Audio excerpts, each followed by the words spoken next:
In a competitive world, average won't cut it. The Success Launch Point shows you how to stand out, deliver massive value, and rise above the crowd. With on-demand courses, expert coaching, and a community focused on growth, you'll accelerate your career and your paycheck. It's time to level up. Check out modernobserver.com/launchpoint.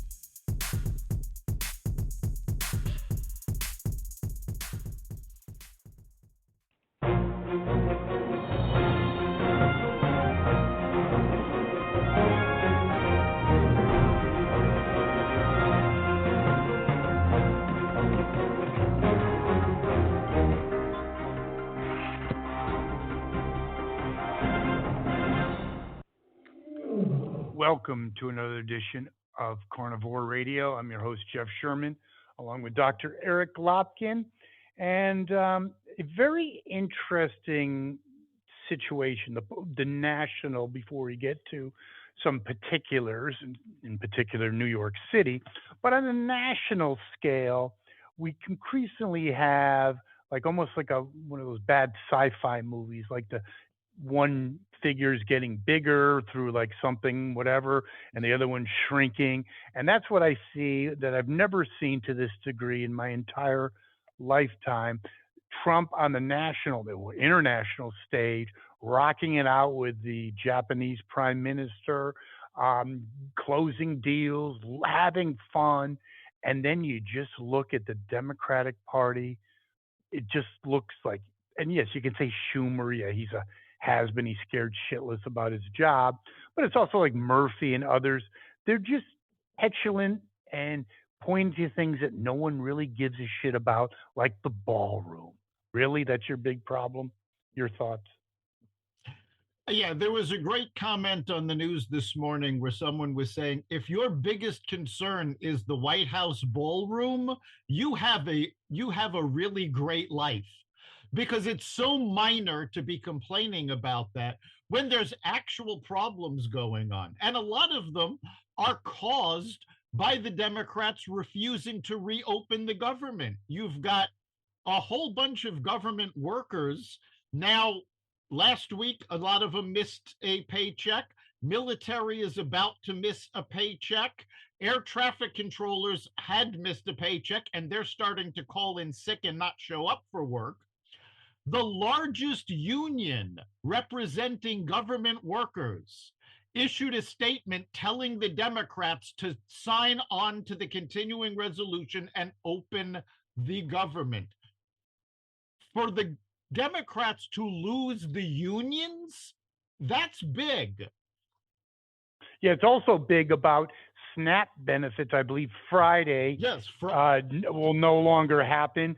That is not going to play well in Peoria, is it? No, it's not. For those of our listeners who aren't familiar, SNAP is the official name for food stamps. I'm always surprised to find that there's still people that aren't aware of the branding. But yeah, SNAP expires October 31st, which is Friday. So as of Saturday, there are no food stamp benefits. And that problem is compounded by the fact that you have so many furloughed government workers who were living paycheck to paycheck, and now they were going to be relying on those SNAP benefits, and now they're not going to be there either.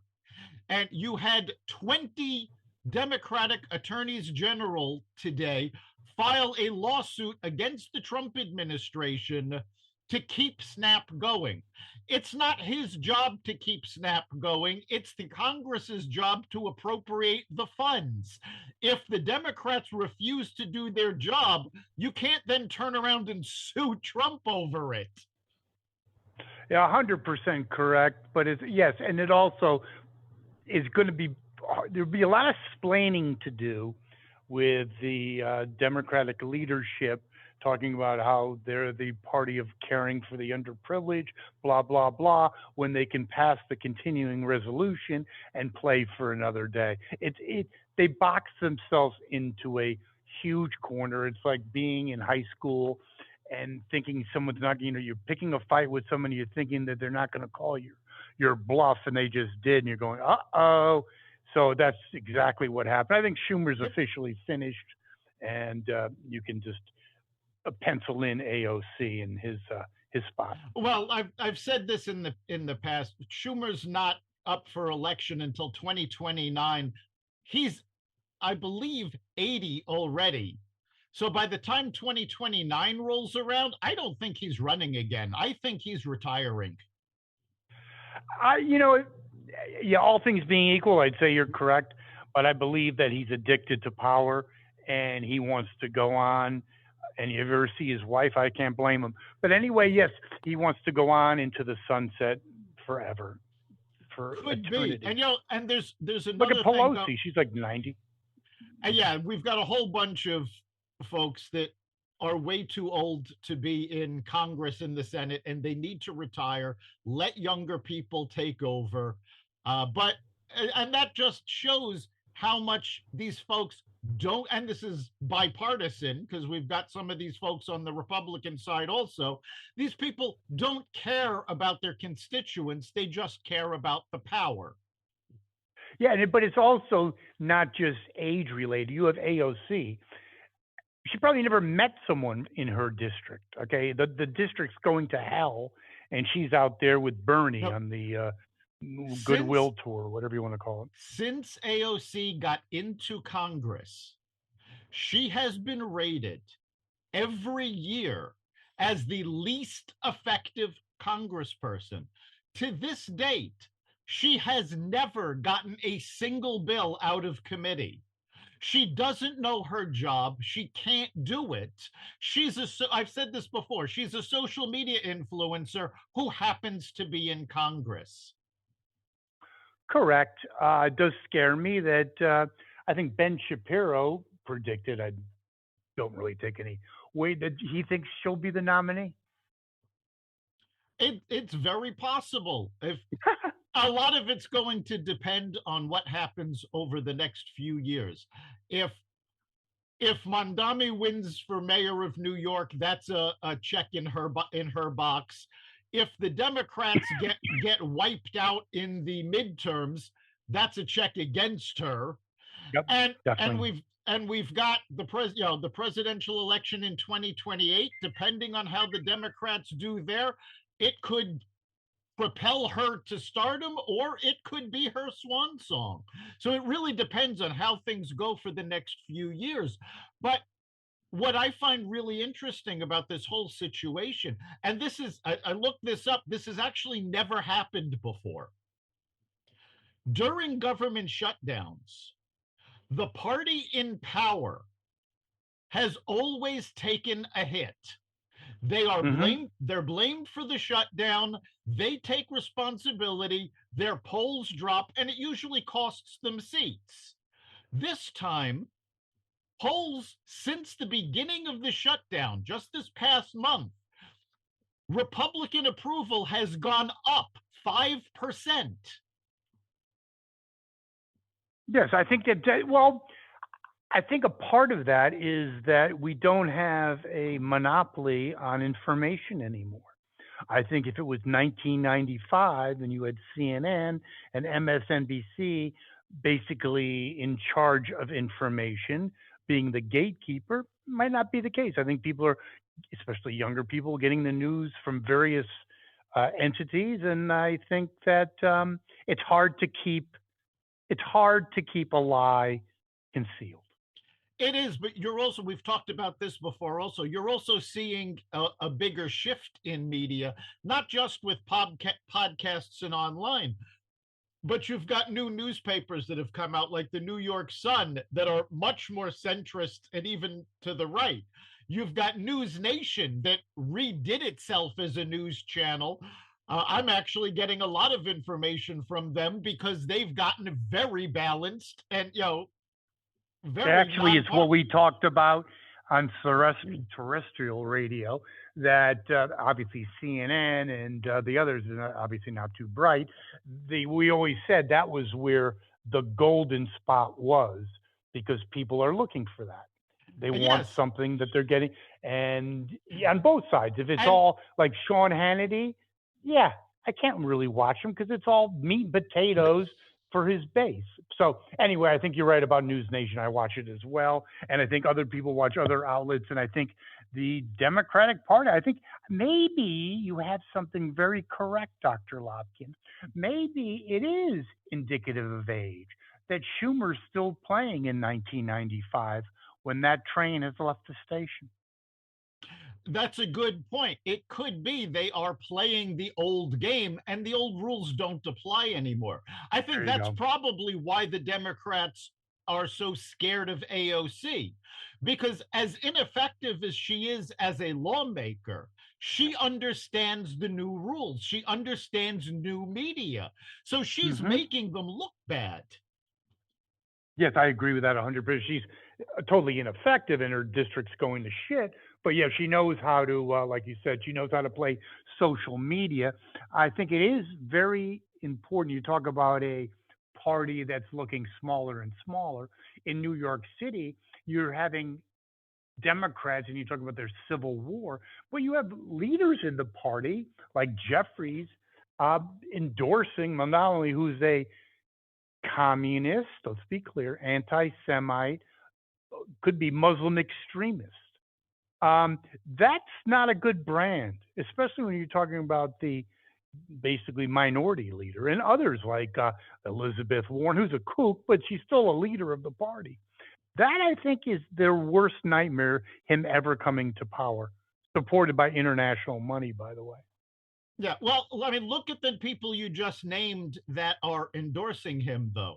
These are all folks that their entire career, they've been pretty far to the left, if not extremely left. I think Mm-hmm. Jeffries is a little more centrist than Elizabeth Warren, but not much. There is an internal civil war going on. And Andrew Cuomo actually made comments about this today, the fact that it is a silent civil war. The public is actually not seeing, and that includes us, all of the things that are going on behind the scenes. And one of the things that has been reported about Andrew Cuomo is that he had plans to run for president in 2016. And this is, remember, this is years before his disgrace as governor. So he could have been a viable candidate, but the Democratic Party shut him down and told him, "You're not running for president. This is Hillary's turn." So the fact that for years, and we've said this before, the Democratic Party has not had a legitimate primary since 2008. They've been rigging their primaries. This isn't hyperbole. A court case came against the DNC on the 2016 election. And while it was thrown out for lack of standing, it didn't get thrown out before the DNC issued a statement that is on the record. It was sent to the court that basically said, it's our primary. We can do whatever we want. Yeah, no, they are the party of democracy is far from that, but I do think it is problematic for them. They've already in the midst of turmoil. Mondami does not help them because they have to choose. Look at Hochul in New York. She's going to have a tough election, and she just endorsed a commie anti-Semite in New York. I don't know if that's really going to play all that well, but we'll have to find out. Now, another situation of the Democratic Party that they're not digging, and I use digging because they're a party that can't get out of Woodstock, is the kryptonite president, the auto pen president. He's basically kryptonite to anyone that has anything to do with any aspirations, and I find that rather interesting. Um, and Now, that they want nothing to do with him. now, Biden has been out making speeches, and every time he does, the Democrats cringe. He's digging himself deeper and deeper, doubling down on all of his failed accomplishments. He keeps claiming that yes, he was in complete control, which everybody knows was not the case. Numerous books have come out about it already, and none of them, ironically, from Republicans or right wingers. These are all folks that were staunch Democrats, staunch left wingers, and they're coming out basically saying he was incompetent. He did not have the capacity, and his people basically protected him. Now, one thing I do find funny is we've got a new book on this coming out by Corinne Jean-Pierre, and she has gone the other way. Corinne Jean-Pierre announced she is leaving the Democratic Party, not because they went too far to the left or not, and not because they protected Joe Biden, but because she says they abandoned Joe Biden when he was loyal to them. God.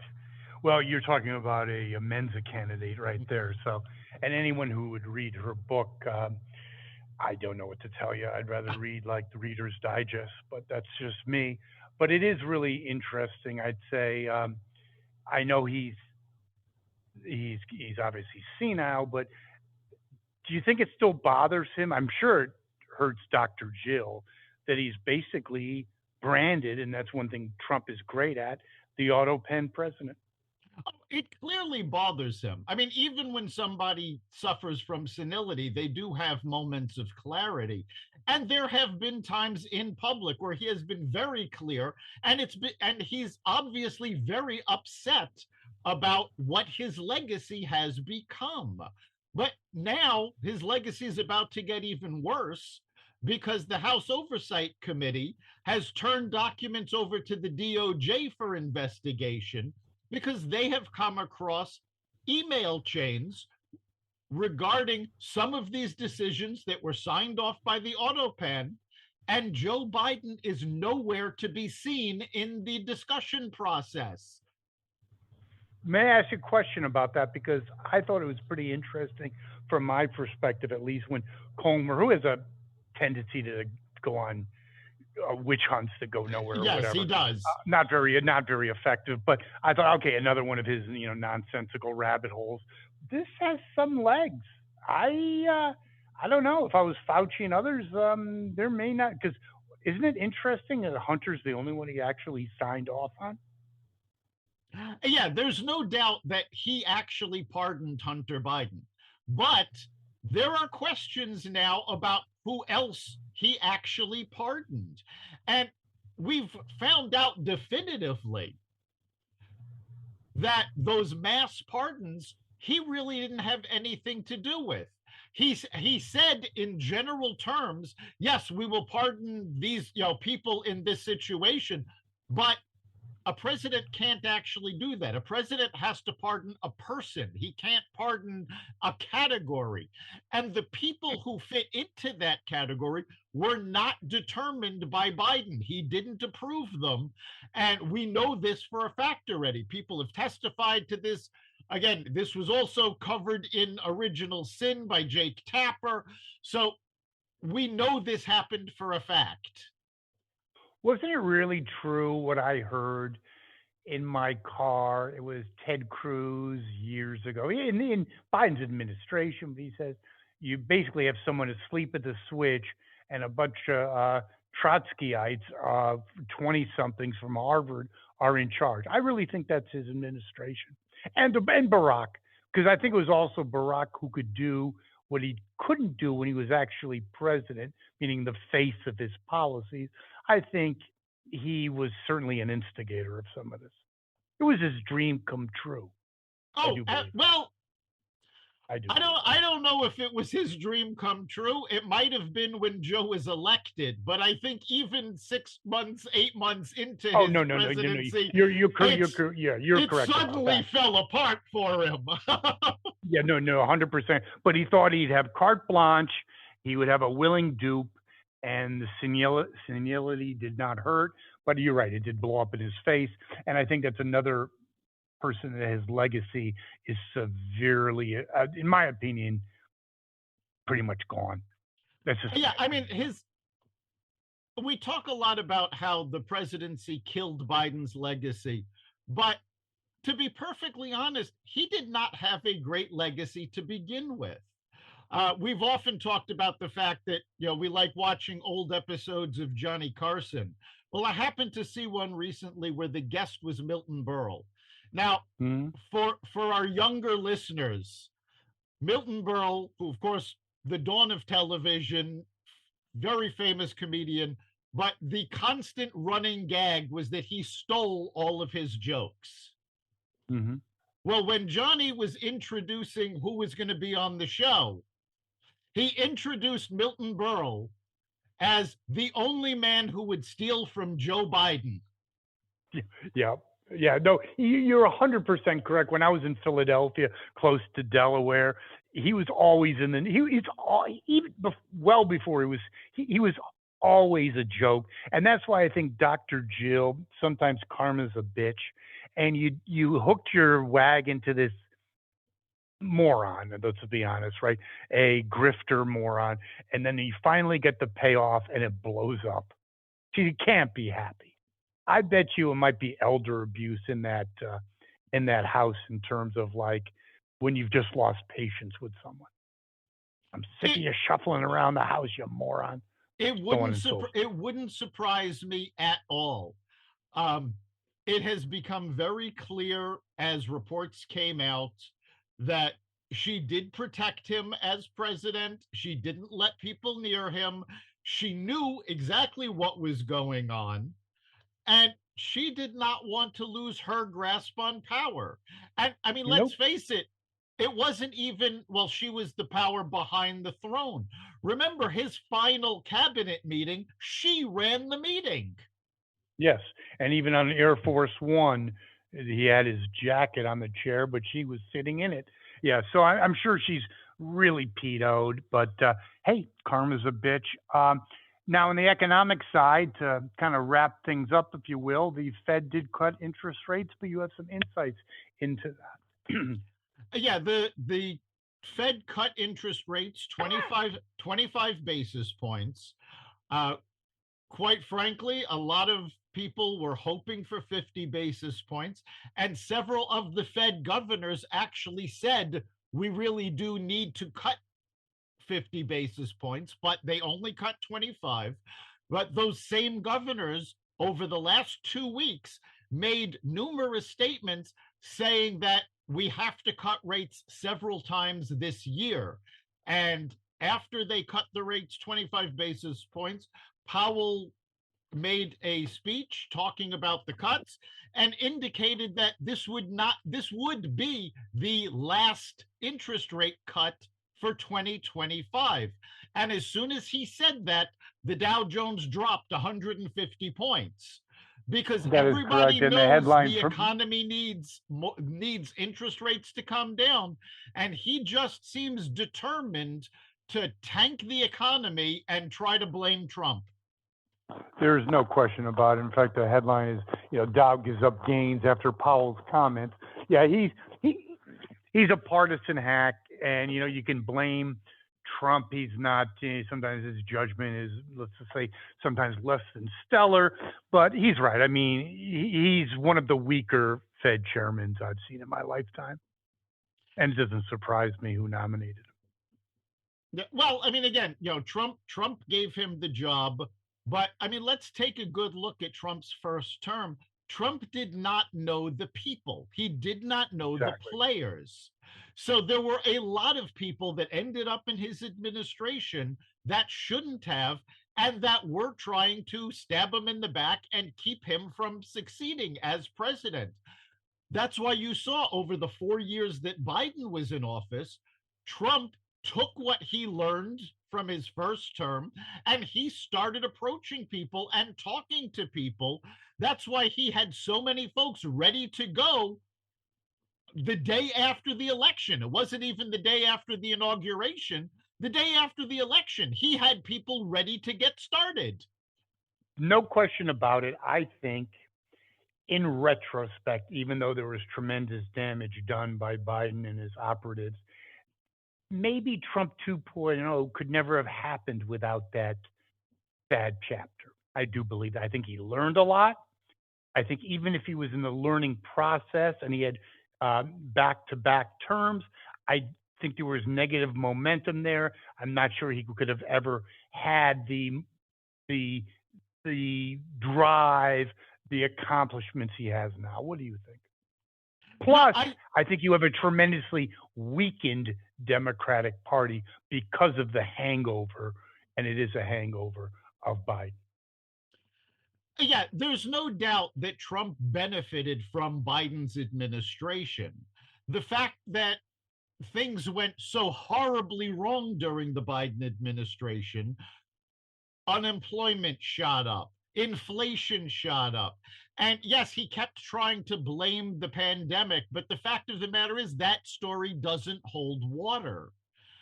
We saw Trump take advantage of the 4 years to come back so much stronger, whereas Biden almost single handedly tanked the Democratic Party.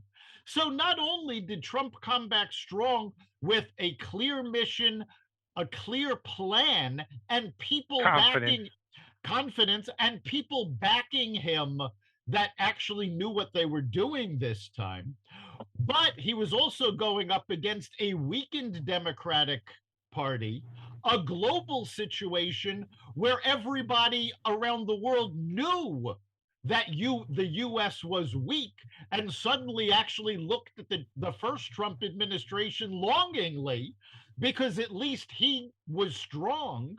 And now take a look. Trump got off the plane in Tokyo. It looked like a party. They were cheering, and everywhere he goes, Biden never got that. He barely got recognition. Biden, they didn't even take a picture with the bumbling moron. I think your analysis is spot on.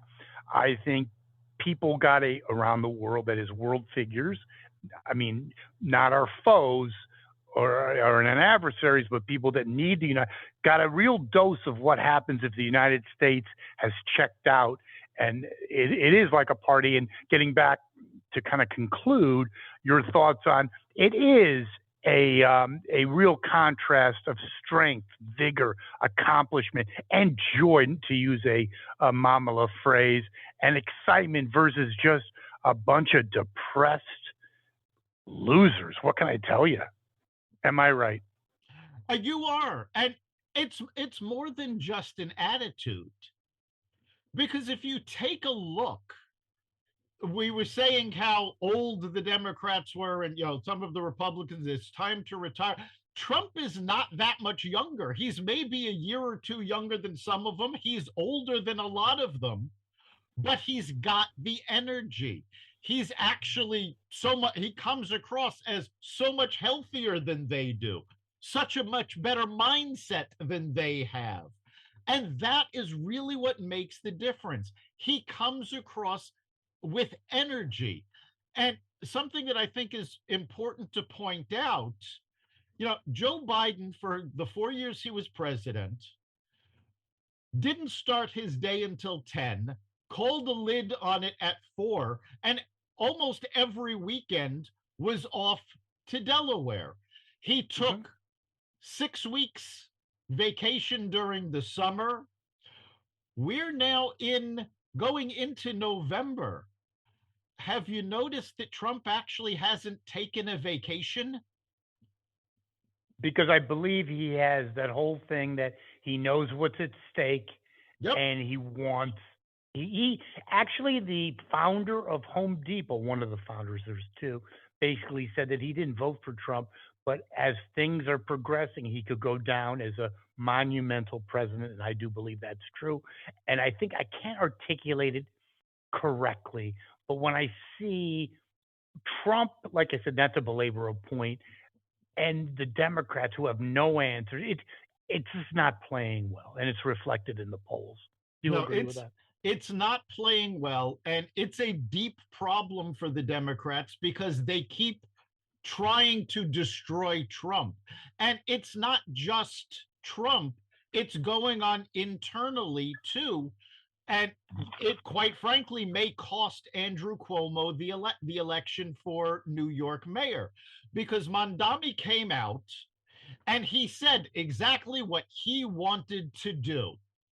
Now, granted, most of what he wants to do is not in the purview of the mayor, and quite frankly, will destroy New York City. We've already seen Connecticut and New Jersey realtors um, taking calls from New York folks already looking to flee. But when Andrew Cuomo joined the race, he did not say what his plan was. His entire his entire thing was painting Mondami as a communist and an anti-Semite, which he is, but he didn't put his plan together. He didn't start articulating his plan until last week. And not coincidentally, when he started doing that, that's when Mondavi's lead was cut in half. We will see how it plays out, but our listeners can certainly contribute to the show, can't they? Yes, let's hear what you have to say. Go to the Carnivore Radio Facebook page, message us there. Or you can go to xvadio.com/connect. That's EXVADIO.com/connect. Let us know what you're thinking. And of course, you can catch every episode of Carnivore Radio at the Carnivore Radio website at xvadio.com, the Apple Podcast app, YouTube, Rumble, Spotify, iHeartRadio, Audible, Amazon Music, and other platforms that respect freedom of speech. See you next week, Dr. Lopkin. We'll see you then.